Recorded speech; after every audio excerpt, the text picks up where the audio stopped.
Indian travel stores में book करके कश्मीर यहाँ पर अटैक हुआ आतंकवादियों का। ওই যে কথায় আছে না, দেশের শত্রু দেশের বাইরে না, দেশের ভিতরেই আছে, আর তারা দেশের ভিতরে থেকে পুরো দেশটাই খাচ্ছে। কথাটা একদম সত্যি। কারণ তোমরা তো এখানে ভিডিওটা দেখতেই পাচ্ছ, যেখানে কাশ্মীরের পেহেলগাঁওয়ে টেররিস্ট অ্যাটাক হয়েছিল, আর সেখানে টেররিস্টরা সবাইকে একটা জিনিস জিজ্ঞাসা করছিল, তারা কোন ধর্মের।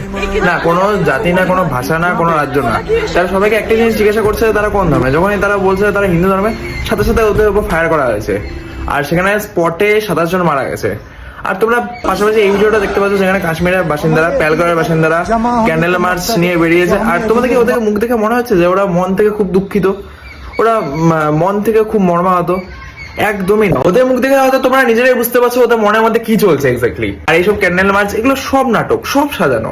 আসল সূত্র তোমরা সবাই জানো কারা, যারা এই দেশের ভিতর থেকে দেশটা ক্যান্সারের মতো খাচ্ছে।